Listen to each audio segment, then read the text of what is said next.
this section, we are going to learn about removing as well as attaching the different frames and the cap driver to the machine. For this, we have the cap driver currently attached. We are going to remove the cap driver with the appropriate screws as well as attach the cap driver. When we remove the cap driver, we have 4 thumb screws that we need to loosen. We have 2 on the bottom, one on the left-hand side of the arm and one on the right-hand side of the arm, and then 2 on top. Again, one on the left and one on the right. The thumb screws at the bottom, they look kind of like wings. We will go ahead and actually move them to the left. And you'll see, you actually can kind of see that cap frame dropping a little bit. We don't want to unscrew it completely, we just want to loosen it up enough. Then the 2 top ones, we need to loosen those as well. And I will go ahead and twist them to the right. You can feel it kind of loosen up. And as they are loosened, we can actually remove it. Just slide it out towards you.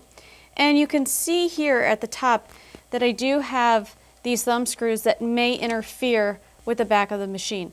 So sometimes if I tilt the cap frame just a little bit, make sure we clear the needles and any guards. Go ahead and pull that off and pull it forward, and now you can see we've just removed the cap driver.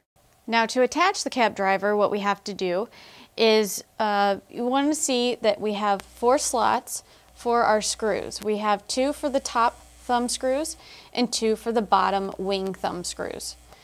And if we take our cap driver, typically what we want is that we want everything to be center. Otherwise, it may be difficult to attach that cap driver. So you can see that the center plate is center with the top portion here. And what we'll do, we want to take care that the needles don't run into this top portion. And what we might have to do is kind of tilt it as we glide it through.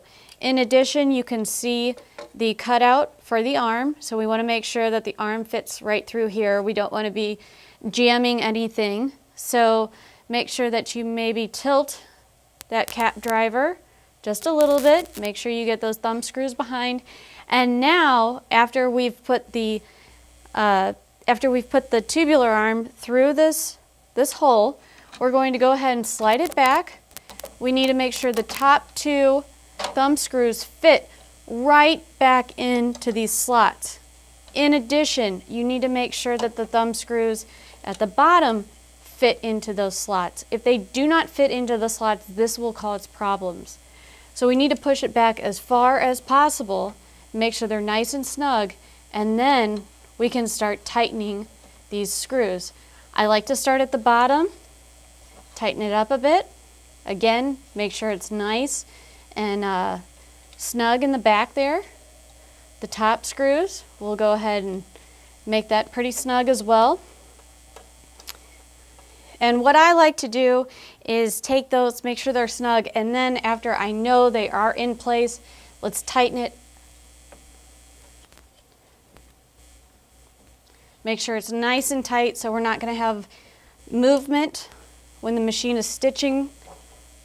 So we go ahead and tighten that. And now that cap frame is on.